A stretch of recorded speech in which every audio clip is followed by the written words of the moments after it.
कल 15 नवंबर को जनजातीय गौरव दिवस था और इस मौके पर प्रधानमंत्री मोदी ने 24,000 करोड़ की योजनाओं की घोषणा की ट्राइबल लोगों के लिए। देखो, हर साल 15 नवंबर को जनजातीय गौरव दिवस सेलिब्रेट किया जाता है क्योंकि इस दिन बिरसा मुंडा की बर्थ एनिवर्सरी होती है। बिरसा मुंडा महान क्रांतिकारी जिन्हें उपाधि मिली धरती आबा की। धरती आबा मतलब फादर ऑफ लैंड। अगर देखो ब्रीफ में इनके काम के बारे में और ब्रीफ इंफॉर्मेशन डिस्कस करें, इनका जन्म हुआ था आज का जो झारखंड उड़ीसा राज्य है ना, वहां पर छोटा नागपुर प्लेट्यू में मुंडा ट्राइब में इनका जन्म हुआ था 1875 में उलीहाटू गांव में, जहां पर कल प्रधानमंत्री मोदी गए थे इनको नमन करने के लिए। ये देखो वो दिन थे जब इनका जन्म हुआ ना, तो ब्रिटिशर्स बहुत एक्सप्लॉइट कर रहे थे। एक तरफ जहां भारत के सभी सेक्शंस को एक्सप्लॉइट कर रहे थे, लेकिन ट्राइबल्स के ऊपर उनका अत्याचार बढ़ता ही जा रहा था। जैसे बरसों से जिन जंगलों को वो यूज करते आए थे ट्राइबल्स, अपने जीवन याचिका के लिए रोक लगा दी ब्रिटिशर्स ने कि आप जंगलों में नहीं जा सकते, जंगलों के रिसोर्सेज का यूज नहीं कर सकते। पहले ट्राइबल्स में जॉइंट लैंड होल्डिंग हुआ करती थी, लेकिन ब्रिटिशर्स ने जमींदारी सिस्टम ब्रिटिशर्स लेकर आए और बाहर के लोगों को भी अलाउ कर दिया कि आप यहां पर लैंड परचेज कर सकते हो। तो आउटसाइडर यहां पे आके ट्राइबल्स के एरिया में आके लैंड परचेज करने लगे, जिनको नाम दिया गया ट्राइबल्स के द्वारा दीकू। तो दीकू लैंड परचेज करने लगे और ट्राइबल्स जो मालिक हुआ करते थे लैंड के, वो कर्ज के बोझ तले दबते गए और वो उसी लैंड पे मजदूरों की तरह काम करने लगे। जो पहले मालिक थे वो अब मजदूर बन के काम करने लगे। जहां एक तरफ ट्राइबल्स का इकोनॉमिक एक्सप्लॉयटेशन अंग्रेजों के द्वारा किया जा रहा था, दूसरी तरफ देखो कल्चरल एक्सप्लॉयटेशन भी। Birsa Munda German missionary school में पढ़ने के लिए ना एज ए क्रिश्चियन कन्वर्ट हो गए, लेकिन बाद में उन्हें रियलाइज हुआ ये तो गलत है, तो उन्होंने अपने ही एक धर्म की शुरुआत की, बिरसायत। उन्होंने बाकी ट्राइब के लोगों को समझाया कि इस प्रकार से आपका जो कल्चर है, ट्राइबल आइडेंटिटी है, उसको डिस्ट्रॉय कर रहे हैं ब्रिटिशर्स। तो बड़ी संख्या में लोगों ने बिरसायत को ज्वाइन किया। इसके अलावा देखो जो बिरसा मुंडा थे ना सिर्फ उन्होंने इकोनॉमिक एक्सप्लॉयटेशन का विरोध किया, कल्चरल एक्सप्लॉयटेशन का विरोध किया, बल्कि ट्राइबल्स में कुछ कमियां थी, जैसे अल्कोहल का सेवन करना, जैसे टोना टोटका उस पर विश्वास करना, डिस्क्रिमिनेशन, इस प्रकार की जो भी कमियां थी ना, बिरसा मुंडा ने उसके खिलाफ भी आवाज उठाई। यानी वो अपनी कम्युनिटी में भी रिफॉर्म्स लेकर आए। एक प्रकार से ना सिंबल बन गए, जैसे उन्होंने अंग्रेजों के खिलाफ लड़ाई लड़ी ना, सिंबल बन गए वो सेक्रीफाइस का, करेज का। ना सिर्फ मुंडा ट्राइब बल्कि और भी जो ट्राइबल कम्युनिटी थी ना, जैसे ओराओं और दूसरी ट्राइबल कम्युनिटीज, उन्होंने भी बहुत ज्यादा फॉलो करना स्टार्ट कर दिया बिरसा मुंडा को। उन्होंने जो मूवमेंट स्टार्ट की उसका नाम था उलगुलान। मतलब अंग्रेजों के द्वारा जो शोषण किया जा रहा था ना ट्राइबल लोगों का, उसके खिलाफ बिरसा मुंडा ने जो मूवमेंट स्टार्ट की, उस मूवमेंट को नाम दिया गया उलगुलान। अलग से भी यूपीएससी पूछे तो आप इसके बारे में जरूर बताइए। 2 बार उन्हें गिरफ्तार किया गया। एक बार उन्हें गिरफ्तार किया गया 1895 में। 1897 तक वो जेल में रहे, बाद में उन्हें छोड़ दिया गया। लेकिन वो जेल से निकले तो उन्होंने अंडरग्राउंड अपनी एक्टिविटी स्टार्ट कर दी और ब्रिटिशर्स के अगेंस्ट मूवमेंट को मोबिलाइज किया। देखो एक किस्सा है, कहानी है। जेल से जब वो कोर्ट में जाते हैं ना, तो ब्रिटिशर्स को ये लगा था कि वो एग्जाम्पल सेट करेंगे कि हमसे पंगा लेने की कैसे कीमत चुकानी पड़ती है पर्सन को।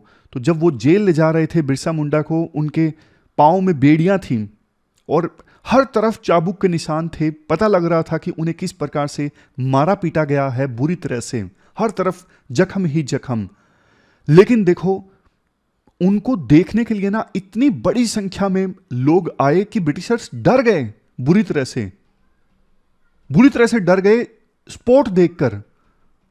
इतना ज्यादा स्पोर्ट था बिरसा मुंडा के लिए कि आज भी सेंट्रल इंडिया में जो ट्राइबल कम्युनिटीज हैं उन्हें भगवान की तरह पूजती हैं। इसी वजह से विभिन्न पॉलिटिकल पार्टीज ट्राइबल्स का सपोर्ट हासिल करने के लिए बिरसा मुंडा से अपने आप को रिलेट करती हैं। 1900 में यानी 1900 में सिर्फ 25 साल की उम्र में उनकी डेथ हो गई थी, प्रिजन में यानी जेल में ही, हैजा की वजह से। 25 साल देखो कितनी छोटी उम्र होती है। ऑलमोस्ट आपकी एज अभी 25 के आसपास होगी, ज़्यादातर लोगों की एज आपकी 25 के आसपास ही होगी। भगत सिंह भी देखो 23 साल की उम्र में इतना बड़ा काम कर गए, जिसकी वजह से लोग आज भी उन्हें नमन करते हैं। देखो, आपका कोई कंपैरिजन नहीं है इन महान लीडर से, लेकिन एक इंस्पिरेशन जरूर है कि आप भी कुछ ऐसा कीजिए जिससे समाज, देश मजबूत हो और आने वाली जनरेशन से आने वाली पीढ़ियां आपको याद रखें। स्टार्ट करते हैं आज की डिस्कशन। आज देखो 3 और आर्टिकल्स हम डिस्कस करेंगे।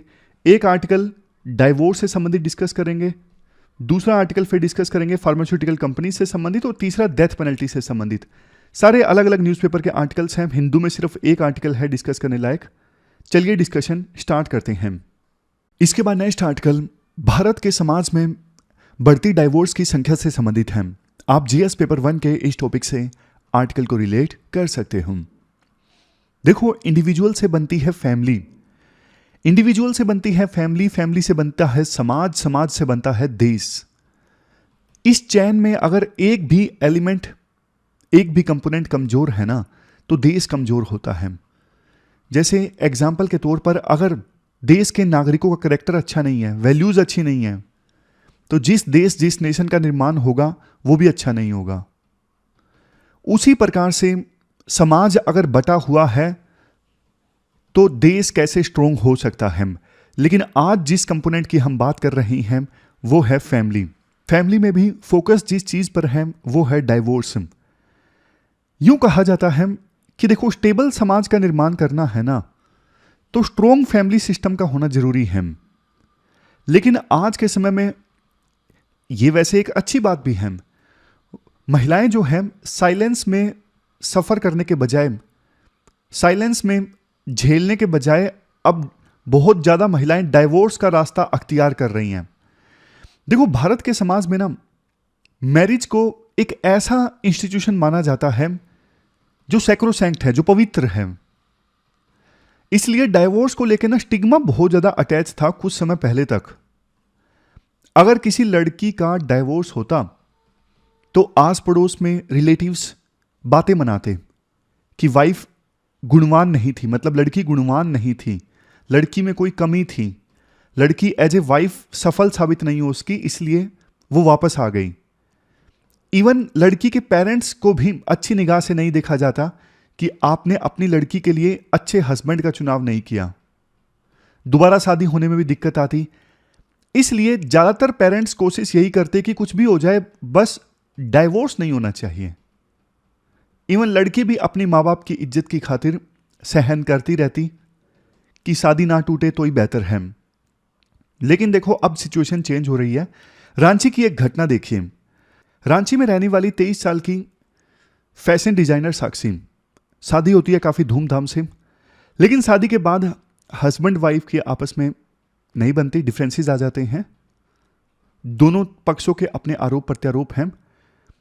लेकिन देखो, ऐसी सिचुएशन में साक्षी के पेरेंट्स ना बैंड बाजे के साथ गए इन-लॉज के घर और वहां से अपनी डॉटर को वापस लेकर आए, बैंड बाजे के साथ, बहुत धूमधाम से। मतलब जिस धूमधाम से उन्होंने शादी की थी उसी धूमधाम से वो वापस लेकर आए। शायद वो एक संकेत देना चाहते थे, एक मैसेज देना चाहते थे समाज को कि लड़कियां बोझ नहीं है, लड़कियां वापस पेरेंट्स के घर आती हैं डाइवोर्स होने पर, तो उन्हें आप अच्छे ढंग से ट्रीट कीजिए। वो भी एक खुशी का क्षण है, वापस डॉटर आपके घर आ रही है, शी इज नॉट बर्डन। पहले ऐसा नहीं होता था।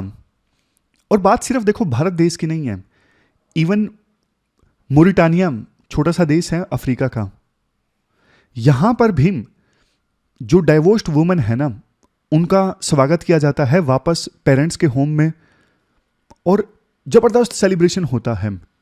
और ना सिर्फ मोरिटानिया में बल्कि नॉर्थ अफ्रीका के कुछ और देशों में, मिडिल ईस्ट में भी सेम प्रैक्टिस को अब फॉलो किया जाने लगा है। इसके बाद आर्टिकल में एक कंपैरिजन किया जाता है।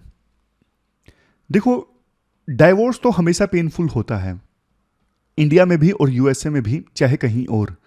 लेकिन एक डिफरेंस जानते हो क्या है? जहां दोनों देशों में महिलाएं या फिर पुरुष डाइवोर्स होने की सूरत में स्ट्रेस फेस करते हैं, बट भारतीय महिलाओं के लिए ना सिचुएशन थोड़ी ज़्यादा ही खराब हो जाती है, क्योंकि भारत में पैट्रियार्की के कारण महिलाओं को अक्सर काम करने नहीं दिया जाता। तो यूएसए में अगर डाइवोर्स होता है, कम से कम वुमन सेल्फ डिपेंडेंट तो है, वो खुद से अपना खर्चा चला सकती है। लेकिन इंडिया में चूंकि महिलाएं काम नहीं करती, कम महिलाएं काम करती हैं, काम वैसे बहुत करती हैं, लेकिन दिक्कत यह है समाज ऐसा है कि घर के काम को इकोनॉमिक टर्म्स में मेजर नहीं किया जाता, जबकि वो अमूल्य है। बट देखो, घर में जो महिलाओं के द्वारा काम किया जाता है उसे अमूल्य कह देने भर से काम नहीं चलेगा। इसी के लिए बिहार में ना कुछ दिनों पहले महिलाओं ने प्रोटेस्ट किया था कि वो दिन रात जो घर का काम करती हैं उसके लिए उन्हें सैलरी मिलनी चाहिए। ये एक अलग इशू है जो हम किसी दिन डिस्कस करेंगे। खैर, मुद्दे पर आते हैं। मुद्दा देखो यही है कि भारत में चूंकि पैट्रियार्की के कारण बहुत सारी महिलाएं बाहर जाके काम नहीं करती, तो डाइवोर्स होने की सूरत में ना वो सेल्फ डिपेंडेंट नहीं होती, वो डिपेंडेंट हो जाती हैं किसी और के ऊपर। तो वो बल्कि यूएस की महिलाओं से ज्यादा स्ट्रेस फेस करती हैं डाइवोर्स होने की सूरत में, क्योंकि वो इकोनॉमिकली सेल्फ डिपेंडेंट नहीं हैं। इसके बाद आर्टिकल में कहा जाता है, देखो वैसे सोच सुधरी है, एडवांसमेंट आई है, खास करके अर्बन एरियाज में महिलाएं अब ज़्यादा काम करने लगी हैं। लेकिन इसका नतीजा क्या निकला है? इसका नतीजा निकला है डबल जियोपार्डी। मतलब जहां कुछ एरियाज में महिलाओं को काम करने दिया जाता है बट उन्हें घर के काम से आज़ादी नहीं मिली है, तो उन्हें एक ही समय बहुत काम करना पड़ता है।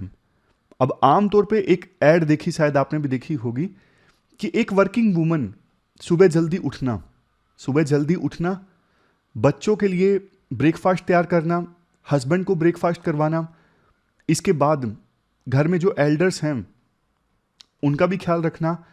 ये सारे काम करने के बाद एक होम मेकर फिर वो ऑफिस में जाती हैं। तो मतलब ऑफिस जाने से पहले ही इतना काम वो होम मेकर कर चुकी होती हैं, और फिर ऑफिस से आने के बाद फिर उसके बाद भी घर का बहुत सारा काम। तो ऐसी सिचुएशन में तो देखो वो महिलाएं जो बल्कि काम करती है बाहर जाके, वो तो पूरी तरह से थक जाती हैं, एग्जॉस्ट हो जाती हैं। अब देखो 2016 की ना एक रिसर्च स्टडी है जिसमें यह कहा गया, अगर देखो हस्बैंड वाइफ का मतलब कपल का कोई सन नहीं है या कोई दूसरा चिल्ड्रन नहीं है, तो डाइवोर्स की संभावना बढ़ जाती है। इसके अलावा अगर हस्बैंड का एजुकेशन लेवल कम है तो डाइवोर्स की संभावना बढ़ जाती है। ऐसा शायद इसलिए क्योंकि जो एजुकेटेड हस्बैंड होता है ज़्यादातर केसेस में वो अपनी वाइफ का हाथ बटाते हैं, वो कुछ ना कुछ ऐसे फैसले जरूर लेते हैं जिससे वाइफ का जो बर्डन है वो कम होता है, जबकि जो अनएजुकेटेड हस्बैंड हैं वो वाइफ की सिचुएशन को नहीं समझते ज़्यादातर केसेस में। ऐसा मतलब रिसर्च स्टडी में माना गया। एक वो केस सामने आया था ना, एसडीएम महिला थी ज्योति मौर्य, उन्होंने डाइवोर्स मांगा था अपने पति से जो सफाई कर्मचारी थे, शायद ऐसा कुछ केस था। उस केस में तो आप बताइए क्या ज्योति मौर्य वाले केस को इस रिसर्च स्टडी से रिलेट किया जा सकता है या नहीं किया जा सकता है? इसके बाद नेक्स्ट पॉइंट ये आता है, देखो जो बेटर ऑफ है ना, यानी जो अमीर लोग हैं वहां पर डाइवोर्स कम होते हैं। डाइवोर्स कम पता क्यों होते हैं? अब अमीर लोग हैं, घर बहुत बड़ा है, हस्बैंड वाइफ के बीच में लड़ाई भी हुई तो दूसरे कमरे में जाके हस्बैंड या वाइफ रहने लगता है, बोलचाल कम हुई तो भी काम चल रहा है, मैरिज अनहैप्पी है लेकिन रिसोर्स इतने हैं जैसे तैसे करके काम चल रहा है। लेकिन अब जो लोग गरीब हैं, एक ही कमरे का घर है, वहीं पे सोना वहीं पे खाना सब कुछ वहीं पे है, तो ऐसी सिचुएशन में आप भाग नहीं सकते एक दूसरे से। अगर हस्बैंड वायलेंट है, वाइफ को मारता पीटता है, तो वाइफ कहीं जा नहीं सकती। उनके पास एक ही सॉल्यूशन बचता है, तलाक, पति को छोड़ देना। तो ये एक रीजन है। मैंने आपको एग्जांपल दिया कि जो बेटर ऑफ लोग हैं ना, जो रिच लोग हैं, उनमें तलाक रिलेटिवली कम होता है। वैसे देखो ग्लोबल इंडेक्स का डेटा है, इंडिया में डाइवोर्स रेट तो अभी भी लोएस्ट है, 1%। पहले के कंपैरिजन में इंक्रीज हुई है लेकिन अभी भी लोएस्ट है। वियतनाम में 7% डाइवोर्स रेट है, पुर्तगाल में तो 94% है। कई सारे यूरोपियन कंट्रीज जैसे Luxembourg, Finland, Belgium, France, Sweden, यहां पर डाइवोर्स रेट 50% से ज़्यादा है। यूएन का ओवरव्यू है मैरिज पैटर्न से संबंधित। यूएन कहता है अडल्ट्स 35 से 39 साल की एज के बीच में, यहां पर देखो 1970s में डाइवोर्स रेट था 2% और 2000 वाले दशक में डाइवोर्स रेट बढ़ के 4% हो गया है। यूएसए में डाइवोर्स रेट डबल हो गया है, 2.2 पर 1000 1960 में था और 1980s में बढ़ के 5 पर 1000 हो गया है। यूके, नॉर्वे, साउथ कोरिया, यहां पे तो डाइवोर्स रेट 3 गुना बढ़ गया है। इंडिया में खास करके अर्बन एरियाज में और मेट्रो सिटीज में डाइवोर्स रेट में 50 से 60% की बढ़ोतरी देखने को मिली है। और इनमें से देखो 53% डाइवोर्स तो 25 से लेकर 34 की एज ग्रुप वालों ने फाइल किया। अब देखो अनमैरिड यूथ की भी संख्या इंक्रीज हो रही है। एक और पॉइंट, ज्यादा डाइवोर्स अब महिलाओं के द्वारा फाइल किए जाते हैं। ये देखो 65% of them were initiated by women. इसके बाद नेक्स्ट पॉइंट, इवन देखो जो एल्डरली कपल्स है ना 60s में 70s में, वो भी डाइवोर्स फाइल कर रहे हैं। 30-30 साल 35-35 साल शादी में रहने के बाद डाइवोर्स फाइल कर रहे हैं। उसका एक मेजर रीजन है हस्बैंड और वाइफ शादी में इतने साल रहने के कारण वो अपने पैशन और इंटरेस्ट को परस्यू नहीं कर पाए। जैसे महेश है, महेश को अब घूमना था, ऋषिकेश में, हिमालयाज में, लद्दाख में, वहां पे जाना था, लेकिन वाइफ हमेशा मना करती कि मत जाइए। और वाइफ को एनजीओ के लिए काम करना था, महेश मना करता वाइफ को कि मत कीजिए। तो दोनों ने सोचा 30 साल हो गए शादी को, बच्चे अब सेटल डाउन हो गए, तो डाइवोर्स ले लेते हैं। ऐसे केसेस अब इंक्रीज हो रहे हैं। लास्ट में देखो आर्टिकल में यह कहा जाता है किसी भी देश की स्ट्रेंथ, मैंने शुरुआत में आपको बताया, देश की स्ट्रेंथ इस चीज से आती है कि होम में इंटीग्रिटी को प्रैक्टिस किया जा रहा है, घर में इंटीग्रिटी को प्रैक्टिस किया जा रहा है। जैसे हस्बैंड वाइफ आपस में काम हाथ बटाते हैं तो बच्चे देखते हैं कि कैसे माँ बाप मिलकर काम कर रहे हैं, टीम वर्क देखते हैं बच्चे, वही चीज सीखते हैं। अगर घर में स्टेबिलिटी है तो माँ बाप अपने बच्चों को अच्छे से पालेंगे, अच्छी वैल्यूज देंगे, और वही बच्चे फिर आगे जाके देश का अच्छा नागरिक बनेंगे, देश की तरक्की में अपना योगदान देंगे। अगर घर में माहौल अच्छा नहीं है, बच्चों को ठीक से वैल्यूज नहीं दी जा रही हैं, माँ बाप के बीच झगड़ा होता है, तो बच्चे यही सब देखेंगे और यही सब देख के हो सकता है कि क्राइम के रास्ते पर चल पड़े। क्राइम करने से समाज टूटेगा, समाज टूटने से देश टूटेगा।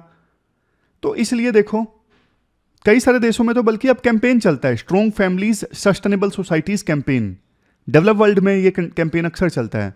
आप देखो यूएसए के पॉलिटिक्स में ना, जैसे कोई पॉलिटिशियन इलेक्शन लड़ता है तो जब वो अनाउंस करता है अपनी वाइफ, अपने बच्चों को साथ लेके आता है। ओबामा, आपने देखा होगा कई बार ओबामा बड़े प्लेटफॉर्म्स पर आते हैं तो अपनी वाइफ को, बच्चों को साथ लेके आते हैं, उनका हाथ पकड़ के। ये दिखाने की कोशिश होती है कि देखो हमारे घर में सब ठीक है, हमारी फैमिली खुशहाल है, हमने अपनी फैमिली को खुशहाल रखा, देश को भी खुशहाल रखेंगे। जबकि भारत में ऐसा नहीं होता। भारत में जो पर्सनल लाइफ है टोटली पब्लिक लाइफ से अलग कर दी जाती है। तो लास्ट में राइटर यही बोलते हैं, 2 पेरेंट फैमिली को प्रोटेक्ट करना जरूरी है, लेकिन इसका मतलब ये नहीं कि महिलाएं जो हैं साइलेंस में सफ़र करती रहें।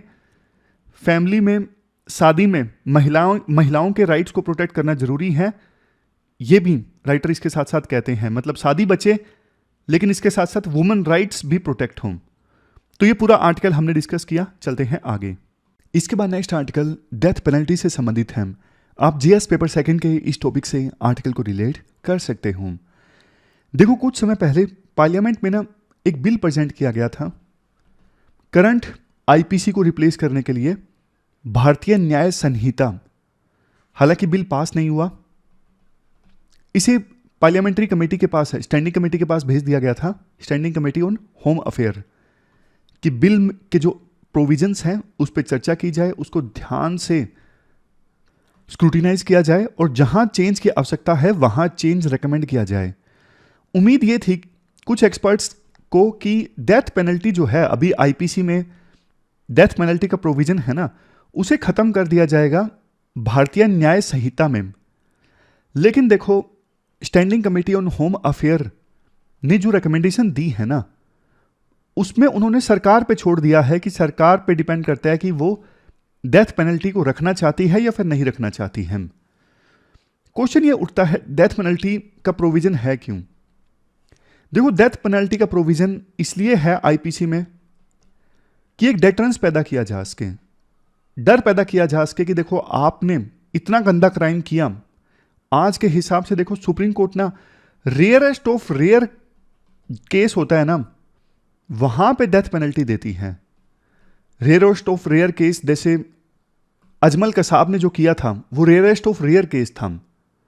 ऐसे केसेस में सुप्रीम कोर्ट के द्वारा डेथ पेनल्टी दी जाती है। अदरवाइज ज्यादातर केसेस को ना सुप्रीम कोर्ट लाइफ इंप्रिजनमेंट में बदल देती है। तो ना डेटरेंस पैदा करने के लिए, समाज में डर पैदा करने के लिए डेथ सेंटेंस दी जाती है किसी भी देश की सरकार के द्वारा। बट अब ना वो डर पैदा हो नहीं रहा है, ऐसा दिखता नहीं है कि किसी ने डेथ पेनल्टी के डर से क्राइम ना किया हो। तो जिस उद्देश्य के साथ डेथ पेनल्टी लाई गई थी वो उद्देश्य सर्व नहीं हो रहा है। हालांकि उद्देश्य और भी थे, जैसे कुछ ऐसा भाई जिसने इतना रेयर क्राइम किया है तो उसकी सजा मौत ही है, ऐसे लोगों को समाज में रहने का अधिकार नहीं है। बट मेन डेटरेंस ही है। डेथ पेनल्टी डेटरेंस नहीं पैदा कर पा रहा है।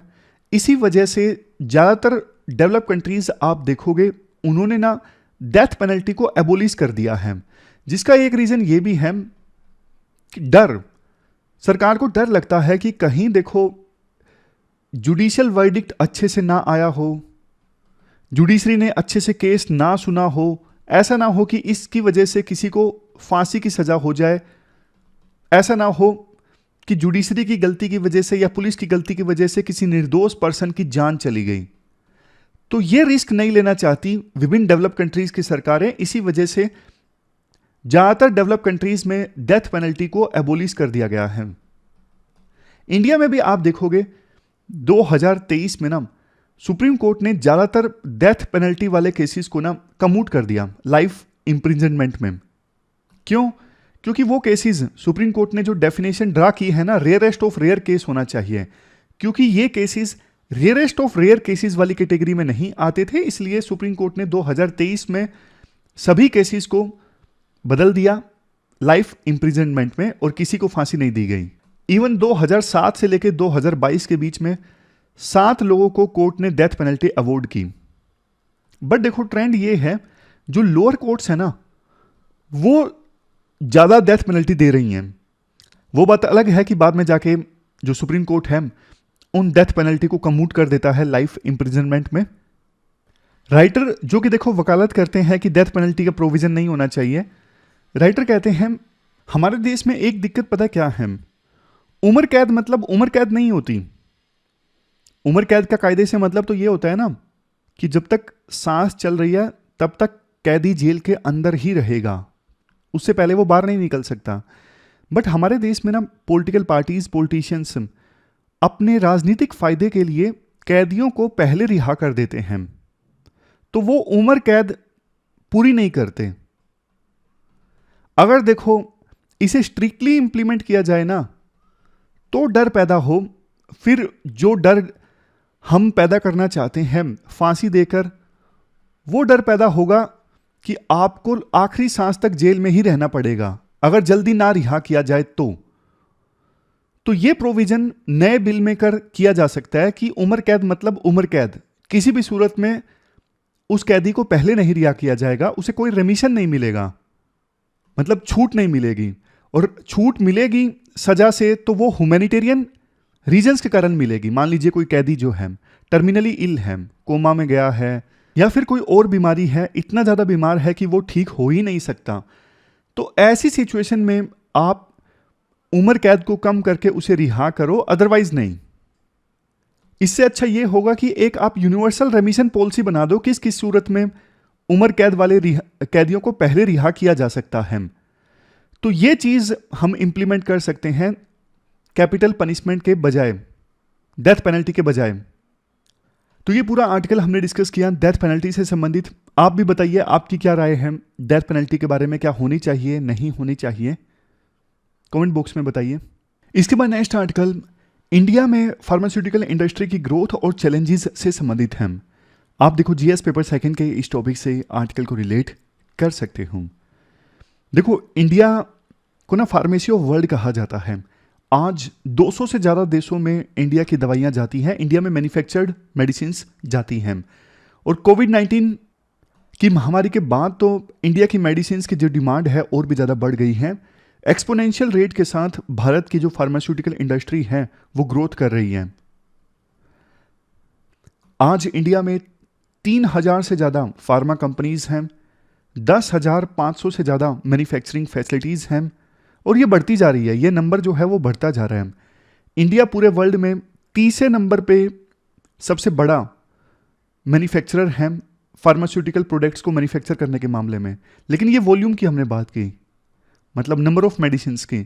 लेकिन वैल्यू के हिसाब से देखें तो इंडिया का स्थान 14वां है।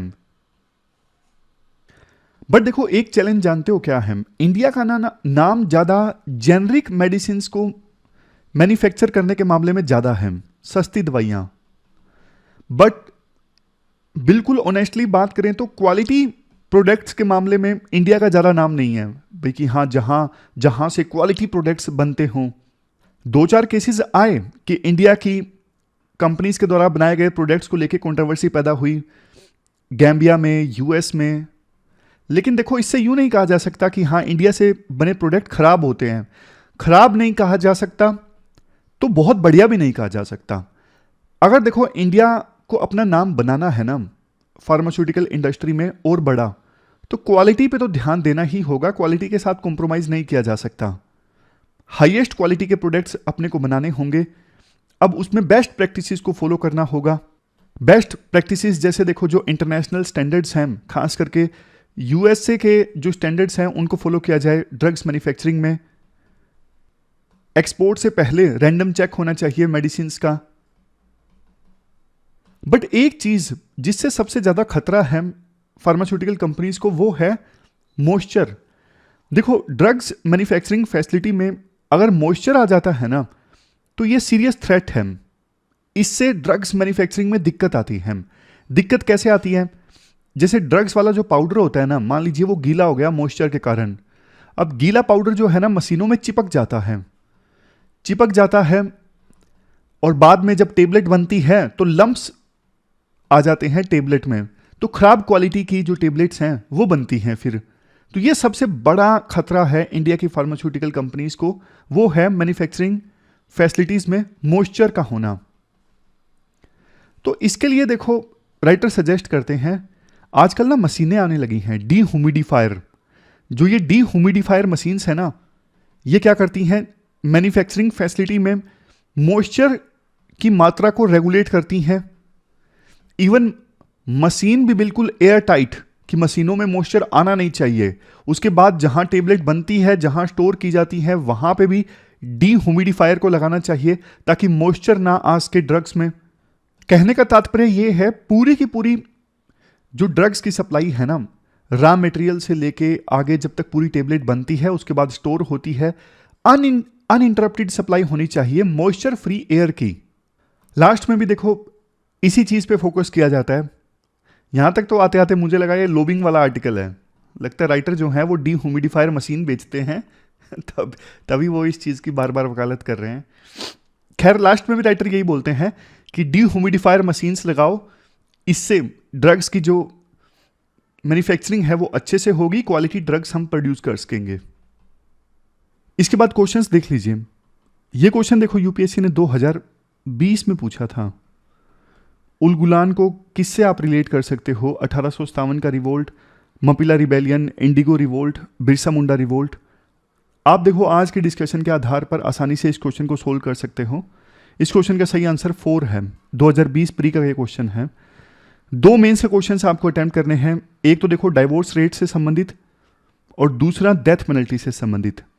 आज दोनों क्वेश्चंस को आपको 250 वर्ड्स में अटेम्प्ट करने के बजाय 150 वर्ड्स में अटेम्प्ट करना है। दोनों क्वेश्चंस को, दोनों 10-10 मार्क्स के हैं। तो आज की डिस्कशन में इतना ही है। कैसी लगी आपको डिस्कशन आप कमेंट बॉक्स में बताइए। फिलहाल thank you very much for discussion.